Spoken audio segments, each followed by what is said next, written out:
Mike's POV. Sabay na napatingin sa akin si Doc Amy at Doc Nicolay at naramdaman ko ang awa sa kanilang mga mata. Tumangulang ako sa kanila, tanda ng pagsang-ayon na pwede na silang umalis. Sige po Ma'am Cassie, Sir Mike, aalis na po kami. Ipapadala ko na lang po dito yung mga gamot. Wika ni Amy habang nag-aalinlangan na nakatingin sa akin. Nanatili lang akong nakaupo sa gilid ng kama katabi si Cassie. Binaliwala ko na lang ang simpatya na pinahiwatig sa akin ng dalawang doktor bago sila nagpaalam at lumabas na ng silid. Napuno ng katahimikan ang buong silid, gayong dalawa na lang kami ni Amy ang naiwan sa loob. Binaling ko ang tingin sa kanya na ngayon nakahiga at pilit iniiwas ang sarili na tumingin sa akin. Babe, kausapin mo naman ako, please. Mahinang wika ko habang kinukuha ang kanyang kamay at dinala sa aking labi upang dampian ng halik. Agad naman niyang hinila ang kanyang kamay mula sa aking pagkakahawak, ngunit hindi pa rin nagsasalita. Bigla akong nakaramdam ng kirot mula sa aking puso, ngunit pilit kong ininda yon dahil gusto kong magkaayos kaming dalawa. Babe, bakit mo inilihim sa akin ang sakit mo? Mag-asawa tayo at dapat sabay nating harapin ang ating mga problema. Naluluha na wika ko sa kanya. Agad niya akong binalingan at tinapunan ako na makahulugang tingin. Sa sarili mo dapat sinabi yan, Mike. Kung nagawa ko mang maglihim sa'yo, naglihim ka rin sa akin, kaya patas lang tayo. Pwede ka nang umalis, gusto ko nang magpahinga. Mahinang ngunit galit niyang sagot sa akin at muli na naman siyang nag-iwas ng tingin. Hindi ko alam kung paano pa ako magpapaliwanag sa kanya. Kahit nasasaktan ako sa ginagawa niya, hindi ko magawang magalit dahil alam kong may kasalanan din ako. Okay babe, magpahinga ka na. Alam kong ang salitang sorry ay hindi sapat para mapatawad mo ko. Kahit ilang beses mo man akong itaboy ngayon, uulit-ulitin ko pa rin ang ilang beses na paghingi ng tawad sa'yo. Hanggang sa handa ka nang buksan ang puso mo para patawarin ako. Lagi mong tandaan na hindi ka nag-iisa sa laban mo. Ako ay ikaw at ikaw ay ako. At sa pagkakataong ito, hindi ko hahayaan na i-give up mo ulit ang sarili mo para lang patunayan ang pagmamahal mo sa akin at sa mga anak mo. Dahil mauuna muna ako bago mo gawin yun. Magpahinga ka na muna, Sabay pahid ko sa mga luha sa kanyang mga mata. I love you, wife. Pabulong kong wika sa kanya at saka siya ginawaran ng halik sa labi. Nakita ko siyang saglit na natigilan dahil sa aking ginawa.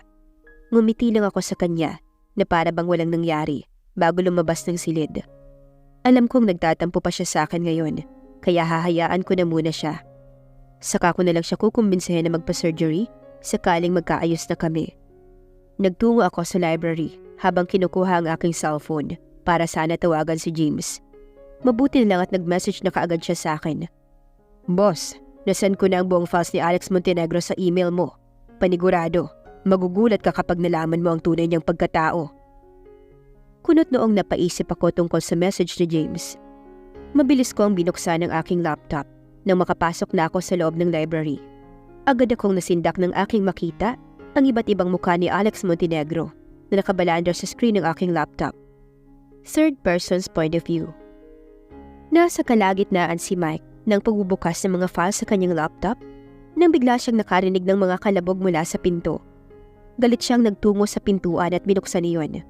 Naman Troy, kung makakatok ka naman parang sisirain mo ang pinto. Ano bang problema mo? Boss, malaking problema.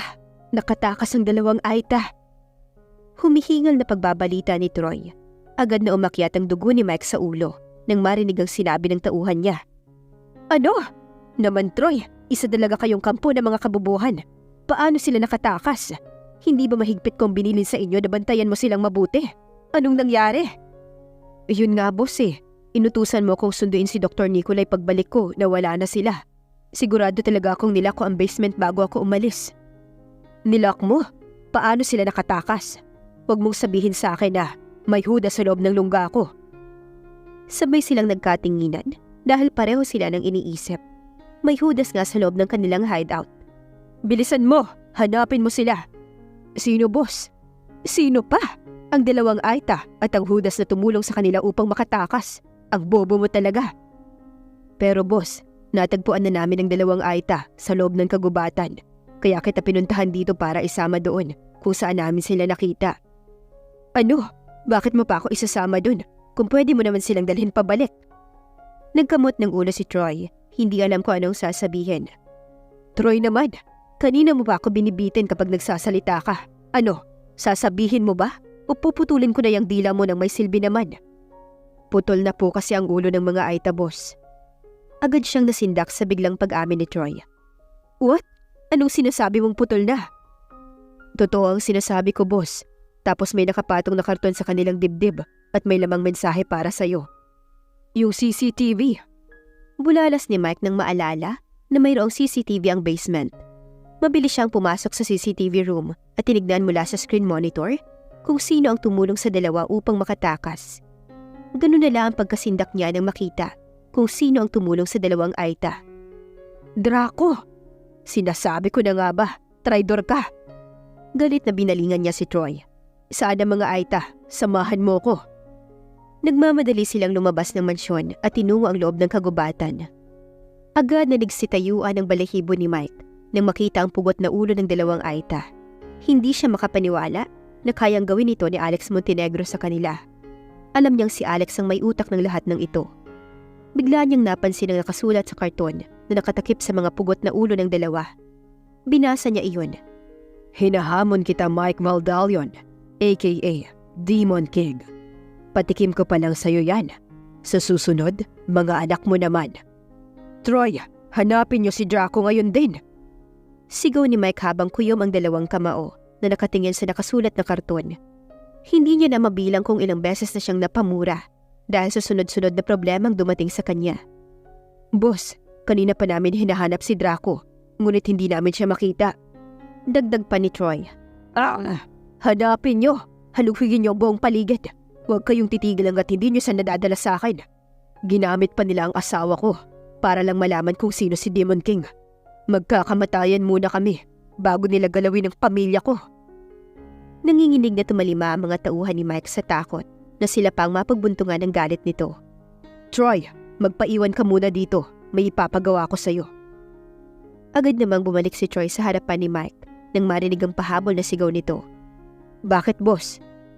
Tulungan mo muna akong ilibing ang katawan ng dalawa. Pagkatapos ay sumunod ka sa akin sa hideout. Simulan na natin ang plano ko. Agad namang tumalima si Troy at naghukay ng lupa para paglibingan ng dalawa.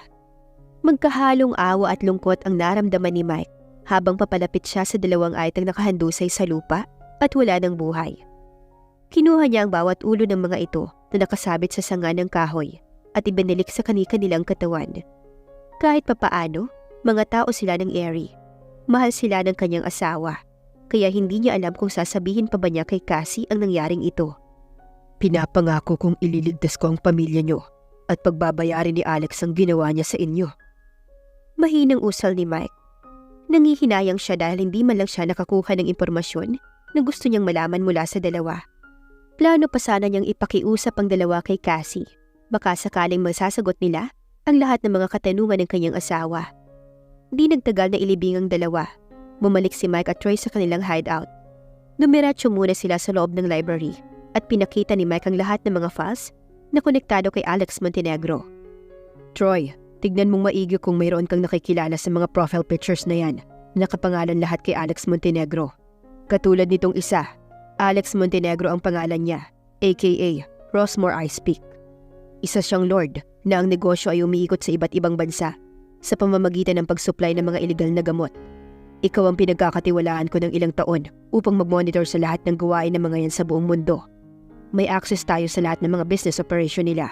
Kaya alam ko na alam mo lahat ng mga nangyayari sa underworld market.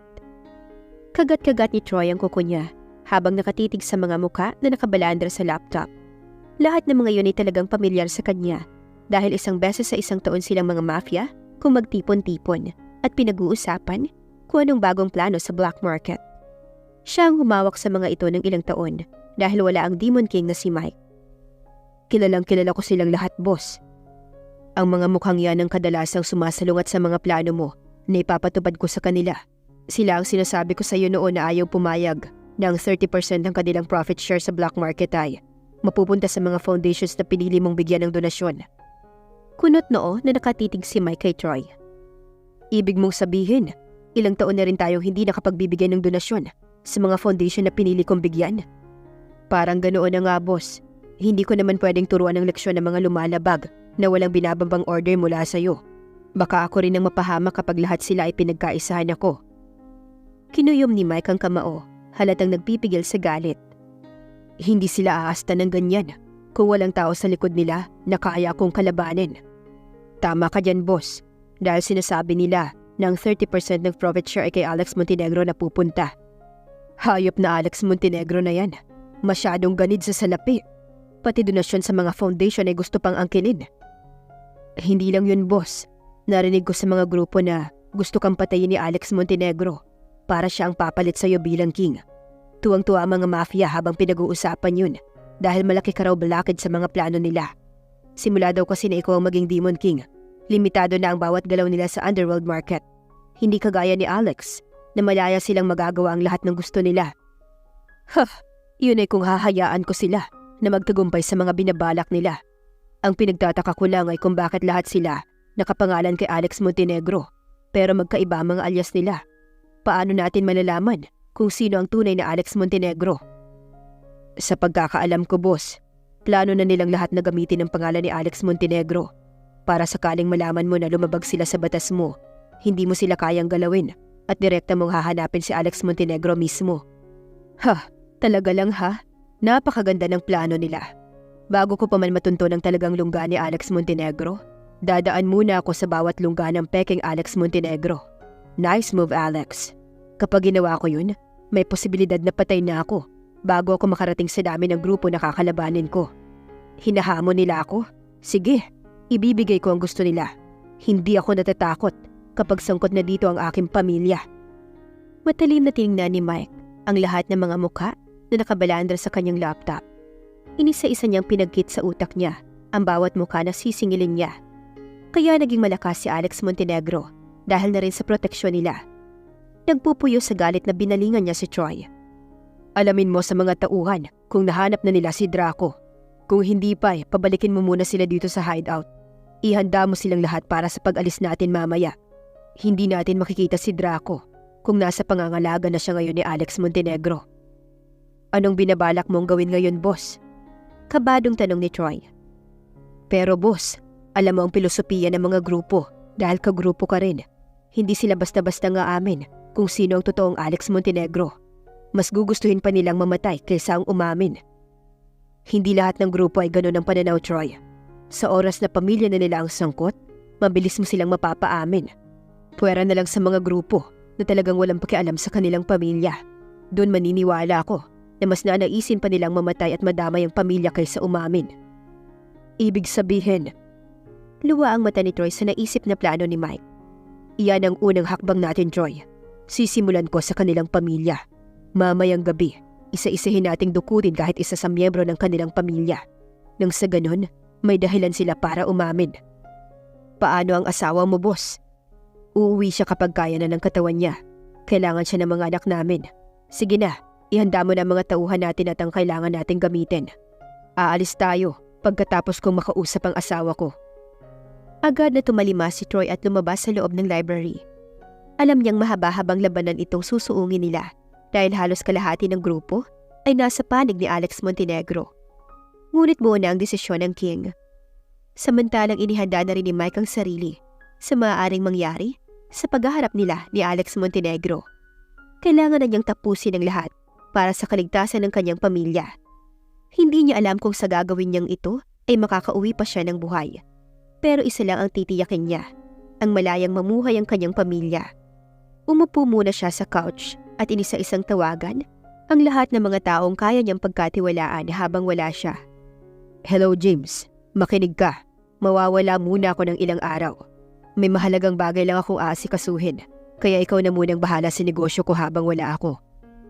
Bakit boss? Saan kayo pupunta? Nag-aalala ang tanong ni James. Huwag nang maraming tanong, James. Wala akong tiwala sa kadaldalan mo. Siya nga pala, kumusta na ang pagsasanay ni Miko sa kumpanya? Malaki naman ang improvement ni Miko, boss. Kahit through online lang siya tinuturuan pero ang bilis kaagad niyang natuto. Kung sa bagay sa murang edad niya, grabe ang abilidad niya sa pagiging hacker. Biruin mo ha, sinubukan ko ang kakayahan niya na makuha ang pinakamalaking project natin sa Grandland. Ang tagal na kasi nating tinatarget na makapagpatayo ng airport doon. Ngunit hanggang ngayon sa mga hotels lang tayo inaaprobahan. Haha, pero boss, good news. Dahil nakayanang i-deal ni Boss Lit ang project, nahack niya ang system ng Greenland government. Kaya nalaman kaagad niya kung paano sila mapapapayag. Next month sisimula na ang bidding para sa infrastructure ng airport. Napangiti si Mike dahil sa narinig. Alam niyang sobrang talino ng anak niya, kaya hindi siya nagdalawang isip na i-enroll ito sa exclusive school para lamang sa mga bata na may special abilities. Madalas niya kasi itong nakikita na mabilis sa mga kamay sa pagtipa sa keyboard ng sariling laptop. Agad niyang nakikita ang mga codes na nagsilabasan mula sa itim na screen monitor. Hindi naman niya maintindihan ang mga code na yon. At sa murang edad niya, magaling na siya sa hacking system dahil na rin sa turo ng ninong Dwayne niya. Minsan isang beses natalo si Dwayne na makipagpustahan ito sa anak niya. Nagawang i-hack ni Miko ang computer ni Dwayne sa kabila ng maraming firewall security na nilagay nito doon para hindi ma-infect. Ngunit nagawa pa ring sirain ni Miko ang firewall security na nilagay ni Dwayne, kaya naubos lahat ng files niya sa loob. Umiyak si Dwayne habang binibigay ang pera kay Miko para lang ibalik ang mga files na nabura sa computer nito. Napapangiti si Mike habang inaalala ang kalokohan ng anak niya. Nasa ganun siyang pag-iisip nang marinig niyang nagsalita ulit si James na biglang nagpataas ng presyon ng kanyang dugo. Hehe, sa katunayan nga boss, kay Miko galing yung mga files ni Alex Montenegro na pinahanap mo sa akin eh. Hindi na ako kumuha ng magaling na hacker. Anak mo na lang ang sinuyo ko para mabilis. What? James? Alam mo bang dahil sa ginawa mo, dinadagdagan mo lang ang problema namin ni Cassie? Kapag nalaman ni Cassie na dinamay mo si Miko sa problema namin, ako na naman ang papagalitan niya. Alam mo, wala ka talagang kwentang utusan. Ang sarap mong batukan. Paano kung magka-interes si Miko kung sino si Alex Montenegro? Alam mo naman ang batang yan, advance kong mag-isip. Hindi ko kasi makontak yung magaling na hacker boss. Kaya sinubukan ko na lang si Miko kung kaya niya. Hindi naman pwede na si Missy ang utusan ko dahil pagmumodel naman ang hilig nun. Baka tarayan lang ako. James, mainit ngayon ang ulo ko. Huwag mo nang dagdagan pa ng walang kwentang rason mo na yan. Tumigil ka na.